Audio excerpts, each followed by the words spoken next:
Hello दोस्तों, स्वागत है आप सभी का। आज हम देखने वाले हैं जीएस में जीव विज्ञान के बहुत ही इम्पोर्टेंट 50 क्वेश्चंस को। आप जानते होंगे कि जीएस में बहुत ज़्यादा क्वेश्चन जीव विज्ञान से पूछा जाता है, चाहे वो कोई भी एसएससी का एग्ज़ाम हो या कोई भी स्टेट लेवल का एग्ज़ाम हो या फिर रेलवे का एग्ज़ाम हो, कोई भी एग्ज़ाम हो, तो जीव विज्ञान एक ऐसा सब्जेक्ट है जिससे क्वेश्चन पूछा ही जाता है। तो मैंने ऐसे 50 बहुत ही इंपॉर्टेंट क्वेश्चंस को यहाँ पे इंक्लूड किया है जो कि रिपीटेड क्वेश्चन है, बार बार पूछे जाते हैं। तो आइए हम इन सभी क्वेश्चंस को एक बार डिस्कस कर लेते हैं और इसे सारे क्वेश्चन को आप ज़रूर देख लें, आपके लिए बहुत ज़्यादा हेल्पफुल ये होने वाला है। तो आइए स्टार्ट करते हैं। और इससे पहले अगर आपने चैनल को सब्सक्राइब नहीं किया तो प्लीज़ चैनल को सब्सक्राइब जरूर कर लें। Thank you so much. तो आइए हम स्टार्ट करते हैं और पहला क्वेश्चन हम देखते हैं। हमारा जो पहला क्वेश्चन है वो है मांसपेशी को हड्डी से जोड़ने वाले ऊतक को क्या कहते हैं। तो ध्यान रखिए, जब मसल को हम हड्डियों से जोड़ते हैं, मतलब कि बोन से, मसल को बोन से जोड़ते हैं, तो ये जो जोड़ने वाला ऊतक होता है उसे टेंडन के नाम से जाना जाता है। तो ध्यान रखिए, मसल को बोन से, मतलब एमबी जो है वो किससे जुड़ता है, वो टेंडन से जुड़ता है। और जब बोन और बोन को जुड़ा जाता है, मतलब बीबी को किससे जोड़ा जाता है, लीगामेंट से। ध्यान रखिए, लीगामेंट, मतलब लीगामेंट से हम क्या जुड़ते हैं, लीगामेंट से बोन, और बोन जो होते हैं वो लीगामेंट नामक ऊतक से जुड़े होते हैं। बोन से बोन लीगामेंट और मसल से बोन टेंडन से। तो अगला क्वेश्चन हम देखते हैं। जो हमारा अगला क्वेश्चन है, जब रक्त में नाइट्रोजनी अपशिष्ट जमा होता है तब कौन सा अंग काम नहीं कर रहा होता है। ध्यान रखिए, हमारे शरीर में जो हमारी किडनी है, ये नाइट्रोजनी अपशिष्ट को यूरिन में बदल के, मतलब यूरिया से यूरिन में बदल के शरीर से बाहर निकाल देती है। और अगर हमारी किडनी सही तरीके से काम नहीं कर रही है तो हमारे शरीर में नाइट्रोजनी अपशिष्टों का जमाव होना शुरू हो जाएगा। तो ध्यान रखिए, तो अगर पूछा जाए कि नाइट्रोजनी अपशिष्ट जमा हो रहा है, इसका मतलब क्या है कि जो हमारे शरीर के नाइट्रोजनी अपशिष्ट हैं, खराब चीज़ें हैं, वो यूरिन में कन्वर्ट नहीं हो रही हैं। तो इसमें कौन काम नहीं कर रहा है, तो ध्यान रखिए, ब्रिक काम नहीं कर रहा है, हमारी किडनी काम नहीं कर रही है।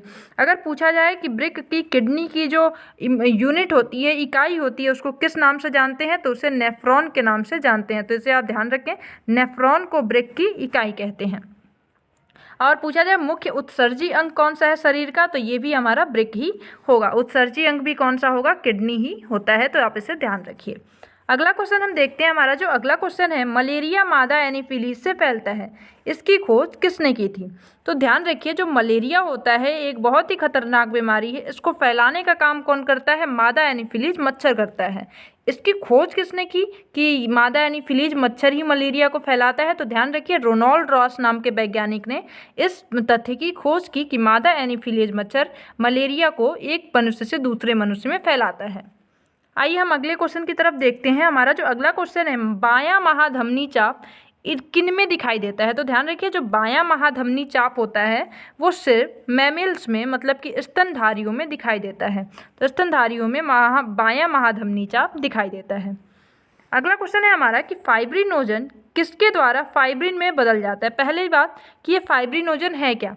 ध्यान रखिए, ये फाइब्रिनोजन और फाइब्रिन ऐसे प्रोटीन हैं जो कि हमारे शरीर में जब रक्त का थक्का बनाना होता है, मतलब कि जब हमारे शरीर में कहीं कट पीट लग जाता है और उसकी वजह से रक्त बहने लगता है, और रक्त के थक्का बनाने में ये बहुत ज़्यादा सहायक होते हैं। तो फाइब्रिनोजन जब तक फाइब्रिन में नहीं बदलेगा तब तक रक्त का थक्का बनाने में ये सहायक नहीं होता है।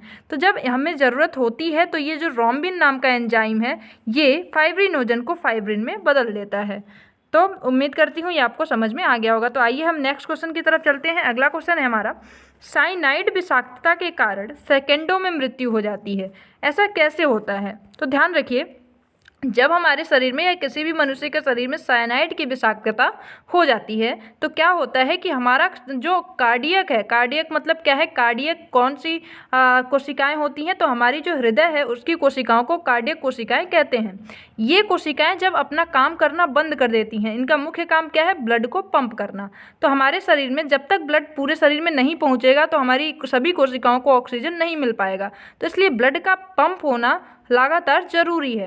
और अगर ये रुक जा रहा है तो क्या होगा, मनुष्य की मृत्यु हो जाएगी। तो जो साइनाइड विषाक्तता हो जाती है, इससे कार्डियक अरेस्ट हो जाता है, मतलब ब्लड जो है, जो हमारा हृदय है वो ब्लड को पंप करना बंद कर देता है, इससे मनुष्य की मृत्यु हो जाती है। अगले क्वेश्चन को हम देखते हैं, स्तनधारियों के रक्त में सबसे बड़ी कोशिकाएं कौन सी होती है। ध्यान रखिए, जो हमारा WBC है, WBC जो हमारे ब्लड की कोशिका है, इसका एक पार्ट होता है मोनोसाइट। मोनोसाइट जो कोशिका है, ये सबसे बड़ी कोशिका शरीर की होती है। ये हमारे प्रतिरक्षा तंत्र में सहायक कोशिका होती है। अगले क्वेश्चन को हम देखते हैं, महारंध्र जो एक द्वारक है कहाँ होता है। तो ये जो महारंध्र मतलब एक छिद्र होता है, ये कहाँ पाया जाता है। तो जो कपाल होता है, जो हमारी खोपड़ी होती है, इसमें ये छिद्र पाया जाता है। तो अगर पूछा जाए महारंध्र कहाँ पाया जाता है, तो कपाल में पाया जाता है। अगला जो हमारा क्वेश्चन है, हृदय का काम है। हृदय हमारा कौन सा काम करता है। तो मैंने अभी जैसे प्रीवियस क्वेश्चन में देखा ये कि हृदय का काम क्या होता है, ब्लड को पंप करना। जो रुधिर होता है शरीर के विभिन्न अंगों में पंप किया जाता है। ब्लड जानते हैं कि हमारा एक शरीर के सभी पदार्थों को ढोने का काम कौन करता है, हमारा ब्लड ही करता है, मुख्य रूप से ऑक्सीजन को ढोने का। और शरीर के सभी कोशिकाओं को ऑक्सीजन की बहुत ज़रूरत होती है।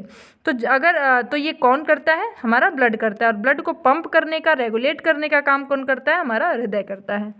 आइए अगले क्वेश्चन को देखते हैं। तो जो हमारा अगला क्वेश्चन है, मानव हृदय बंद होता है। तो मानव हृदय की अगर बोला जाए कि जो ऊपर आवरण चढ़ा होता है, वो हृदय आवरण के नाम से जाना जाता है। आइए अगले क्वेश्चन को देखते हैं कि कालाजार ज्वर का संचरण होता है। तो ध्यान रखिए, कालाजार, ये क्वेश्चन बहुत बार पूछा भी गया है। तो कालाजार जो ज्वर है, इसका संचरण किसके द्वारा होता है। तो सिकता मक्खी के काटने से होता है। सिकता नाम की मक्खी होती है, इसके काटने से काला ज्वर का संचरण होता है। अगले क्वेश्चन को देखते हैं कि मानव रक्त का जो रंग होता है वो लाल क्यों होता है। तो मानव रक्त में ध्यान दीजिए, हीमोग्लोबिन पाया जाता है। हीमोग्लोबिन का मुख्य काम क्या है, ऑक्सीजन को पूरी कोशिकाओं तक पहुंचाना। अगर पूछा जाए हीमोग्लोबिन में कौन सा तत्व पाया जाता है, तो हमारे हीमोग्लोबिन में आयरन पाया जाता है। तो इससे आप याद रखें, आयरन की वजह से हमारा हीमोग्लोबिन क्या करता है, रक्त को लाल रंग प्रदान करता है। अगला हमारा जो क्वेश्चन है कि वयस्क व्यक्ति की हृदय धड़कन दर क्या होती है। तो ध्यान रखिए, हमारे जो स्वस्थ व्यक्ति जो भी होते हैं, उनके हृदय की जो दर होती है वो 70 से 80 बार प्रति मिनट होती है।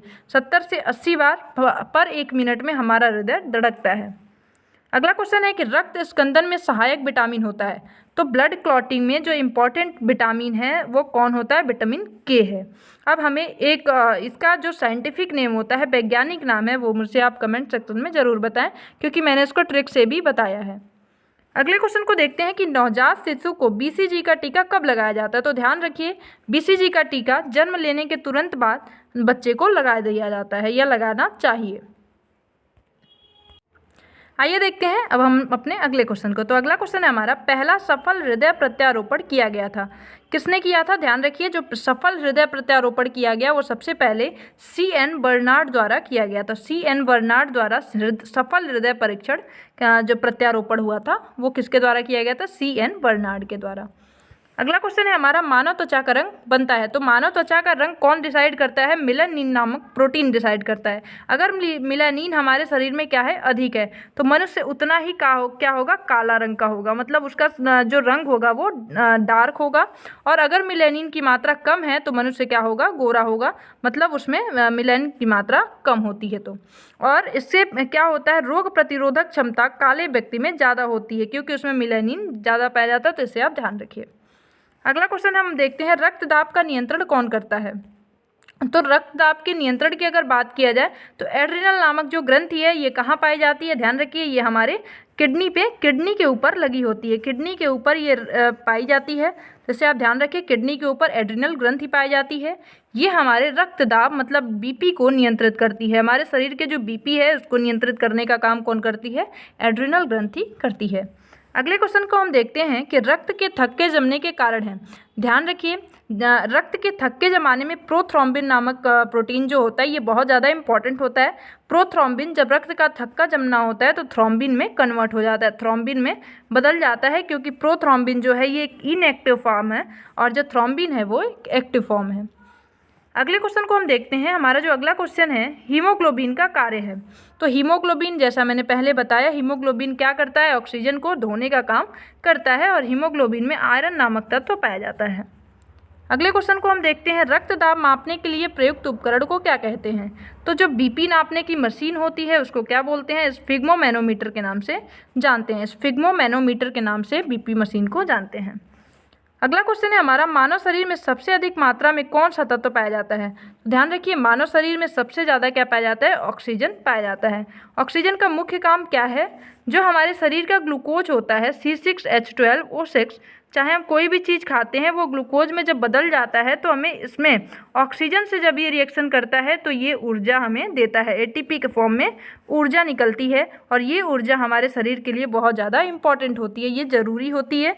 तो ये ऑक्सीजन हमारा ये काम कर रहा होता है, इसलिए हमारे शरीर में सबसे ज़्यादा मात्रा में कौन पाया जाता है? ऑक्सीजन मिलता है। अगला क्वेश्चन हमारा है, जोड़ों में मूत्रमल क्रिस्टल जमा होने पर कौन सा रोग पैदा हो जाता है? तो जोड़ों में जब अम्ल जमा हो जाता है, लैक्टिक एसिड जनरली होता है, तो इससे हमें गाउट रोग हो जाता है, गाउट नामक बीमारी हो जाती है। अगले क्वेश्चन को देखते हैं, एक सर्वदाता का ब्लड ग्रुप क्या होता है? तो सर्वदाता ब्लड ग्रुप क्या होता है? O होता है। और सर्वग्राही क्या होता है? AB होता है। सर्वग्राही मतलब सबसे ले सकता है और सर्वदाता मतलब सबको दे सकता है, तो इसे आप ध्यान रखें। अगला क्वेश्चन है, रक्त में RBC के बढ़ने से कौन सी स्थिति बन जाती है?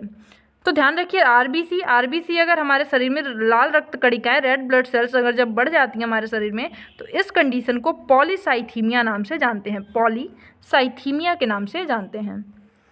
अगला क्वेश्चन है हमारा, वर्णांधता वाली आदमी को कौन सा रंग नहीं दिखाई देता है? तो जान लीजिए, वर्णांधता जो है ये एक जेनेटिक बीमारी है और ये जो बीमारी है ये कैसे हो जाता है, इसमें क्या लक्षण देखने को मिलते हैं? तो जो भी मनुष्य वर्णांध होता है उसे हरे और लाल रंग में अंतर नहीं समझ में आ पाता है, इसीलिए ऐसे मनुष्य को कभी भी रेलवे का ड्राइवर नहीं बनाया जाता है।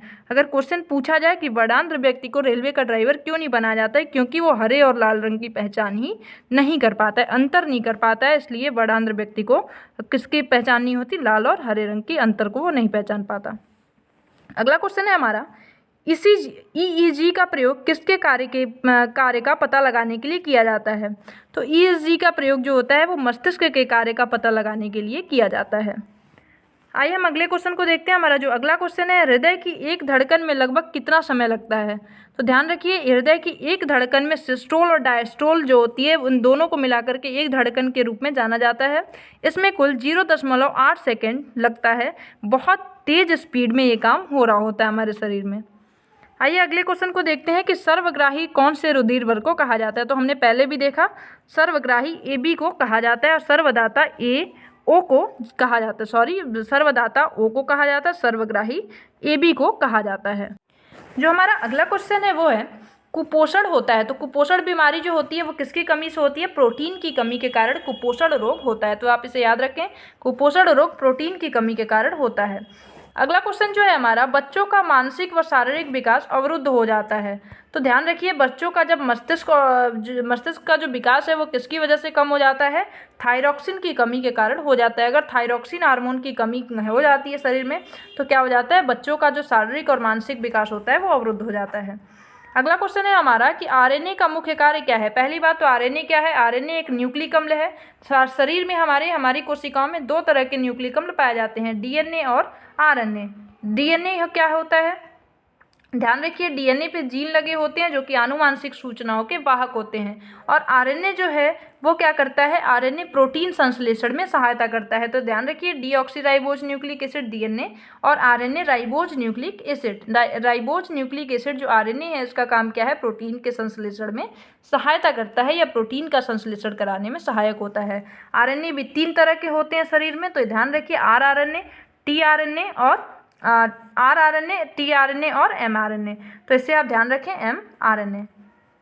तो ये सारे इंपॉर्टेंट क्वेश्चंस हैं। अगला क्वेश्चन को देखते हैं, मनुष्य बुढ़ापा किस ग्रंथि के लुप्त हो जाने के कारण हो जाता है? ध्यान रखिए, एक थाइमस नामक जो ग्रंथि ये पाई जाती है, थाइमस नामक ग्रंथ ये हमारे हृदय के पास पाई जाती है। ध्यान रखिए, ये निर्माण किस चीज़ की करती है? प्रतिरक्षा कोशिकाओं लिम्फोसाइट का निर्माण करती हैं। लिम्फोसाइट जो कोशिकाएं होती हैं 2 तरह की, T और B, ये हमारे शरीर में प्रतिरक्षा तंत्र की तरह काम करती हैं। ये कोशिकाएं, इनका निर्माण थाइमस ग्रंथि करती है। जैसे जैसे एज बढ़ता जाता है थाइमस ग्रंथि क्या होती जाती है? खत्म होती जाती है, जिसकी वजह से इन कोशिकाओं का निर्माण नहीं हो पाता है। जब इन कोशिकाओं का निर्माण नहीं हो पाता, इसीलिए मनुष्य जब बुढ़ापे में जाता है तो उसकी रोग प्रतिरोधक क्षमता कम होती जाती है। अगले क्वेश्चन को हम देखते हैं कि लैक्राइमल ग्रंथियां स्रावित करती हैं। तो लैक्राइमल ग्रंथि को आंसू ग्रंथि के नाम से जाना जाता है। ये आंसू को स्रावित करने का काम करती है। हमारे आंख के कोने में पाई जाती है लैक्राइमल ग्रंथि। आइए अगले क्वेश्चन को देखते हैं। प्रोटीन बना होता है, ध्यान रखिए प्रोटीन किसका बना होता है? Protein nucleic acid amino acid का बना होता है। अगर पूछा जाए दो एमिनो एसिड के बीच कौन सा बंध होता है, तो ध्यान रखिए इसके बीच पेप्टाइड बंध पाया जाता है। पेप्टाइड बंध पाया जाता है किसके बीच? एमिनो एसिड्स के बीच में। अभी तक कुल 20 एमिनो एसिड को पता किया गया है। 20 एमिनो एसिड जो होते हैं ये सभी प्रोटीन को बनाने के लिए सहायक होते हैं। अगर पूछा जाए प्रोटीन और प्रोटीन मिलकर के क्या बनाते हैं, तो बहुत सारे प्रोटीन मिलकर के एंजाइम का निर्माण करते हैं। आइए अगले क्वेश्चन को देखते हैं। प्रोटीन ऊर्जा कुपोषण का परिणाम है। तो प्रोटीन ऊर्जा जो है ये कुपोषण मरास्मस नामक रोग हो जाता है। प्रोटीन ऊर्जा अगर प्रोटीन की कमी हो जाती है तो कुपोषण या मरास्मस नामक रोग हो जाता है। अगले क्वेश्चन को देखते हैं। रक्तोत्पत्ति कहाँ होती है? तो हमारे रक्त का जो निर्माण होता है वो लंबी हड्डियां जो होती हैं उसमें अस्थि मज्जा पाई जाती है। इसी अस्थि मज्जा में, जिसको इंग्लिश में बोन मैरो कहते हैं, इसी में हमारे रक्त का निर्माण होता है। अगर पूछा जाए आरबीसी का जीवन काल कितना होता है, तो आरबीसी का जीवन काल 120 दिन का होता है। आप इसे ध्यान रखिए। अगले क्वेश्चन को हम देखते हैं। जो हमारा अगला क्वेश्चन है वो है इत्र की तीखी गंध अथवा सुगंध की पहचान मस्तिष्क के किस भाग द्वारा होता है? तो हमारे मस्तिष्क का जो सेरिब्रम नामक पार्ट होता है, सेरिब्रम नामक पार्ट किसी भी गंध या सुगंध को पहचानने में सहायता करता है। आइए अगले क्वेश्चन को देखते हैं। मूत्र दुर्गंध देता है। तो जो हमारा यूरिन होता है, यूरिन में जो स्मेल आती है वो किसकी वजह से आती है? यूरिया की वजह से आती है। तो हमने देखा था जो हमारे शरीर के नाइट्रोजनस वेस्ट पदार्थ होते हैं, खराब चीज़ें होती हैं, वो यूरिया में कन्वर्ट हो जाती हैं और यूरिन के माध्यम से बाहर निकल जाती हैं। तो इसमें जो दुर्गंध आती है वो किसकी वजह से आती है? यूरिया की वजह से आती है। अगला क्वेश्चन हम देखते हैं। यूरिया अधिकतम मात्रा में पाया जाता है। तो यूरिया अधिकतम मात्रा में हमारे यूरिन में, मूत्र में पाया जाता है। आइए अगले क्वेश्चन को देखते हैं। श्वसन क्रिया में निर्माण होता है। तो श्वसन क्रिया में किसका निर्माण होता है? ऊर्जा का निर्माण होता है। जैसे मैंने बताया आपको कि C6H12O6 जो हमारे शरीर का ग्लूकोज है, ये ग्लूकोज किसमें टूट जाता है? ऑक्सीजन के प्रेजेंस में ATP में टूटता है। ATP मतलब ATP का निर्माण करता है। ATP को क्या कहते हैं? एडिनोसिन ट्राइफॉस्फेट, जो कि ऊर्जा करेंसी के रूप में जाना जाता है। आइए अगले क्वेश्चन की तरफ बढ़ते हैं। अगला क्वेश्चन जो है हमारा, श्वसन में शर्करा का होता है। तो श्वसन में जो शर्करा होती है, शर्करा अभी मैंने बताया मतलब ग्लूकोज, इनका ऑक्सीकरण होता है, ऑक्सीकरण होता है। अगले क्वेश्चन को देखते हैं। आमाशय में भोजन का पाचन किस माध्यम से होता है? ध्यान रखिए आमाशय मतलब हमारे पेट में भोजन को जो पचाने का काम करता है वो अम्लीय माध्यम में होता है। अम्लीय माध्यम क्यों? क्योंकि हमारे पेट में HCl हाइड्रोक्लोरिक अम्ल का निर्माण होता है, जो कि हमारे भोजन के पाचन के लिए सहायक होता है। अगर पूछा जाए सबसे अधिक पाचन हमारे पेट में किस चीज़ का होता है, तो ध्यान रखिए प्रोटीन का पाचन सबसे ज़्यादा हमारे पेट में होता है या आमाशय में होता है। आइए अगले क्वेश्चन को देखते हैं। अंडाणु का निषेचन होता है। तो जो मनुष्य में अगर बात करें तो मेल में क्या होते हैं? स्पर्म्स बनते हैं, स्पर्म बनते हैं। और फीमेल में क्या बनते हैं? फीमेल में जो अंडाणु या फिर एग बनते हैं। जब एग का निषेचन होता है स्पर्म के द्वारा तो वो कहाँ होता है? जो फीमेल होती हैं उनकी फैलोपियन ट्यूब में इसका निषेचन होता है। तो ध्यान रखिए फैलोपियन ट्यूब में अंडाणु का निषेचन होता है। अगला क्वेश्चन है हमारा एंटीबायोटिक एम्पिसिलिन प्राप्त होती है। तो ध्यान रखिए एंटीबायोटिक जो एम्पिसिलिन है ये किससे प्राप्त होती है? बैक्टीरिया से प्राप्त होती है। आइए अगले क्वेश्चन को देखते हैं। अगला क्वेश्चन है हमारा डिहाइड्रेशन से प्रायः किस पदार्थ की कमी होती है? तो डिहाइड्रेशन का मतलब है क्या होना? डिहाइड्रेशन मतलब क्या, किस चीज़ की कमी हो जाती है? सोडियम क्लोराइड मतलब NaCl, नमक की कमी शरीर में हो जाती है। शरीर में क्या हो जाती है? नमक की कमी हो जाती है, इसको डिहाइड्रेशन कहा जाता है।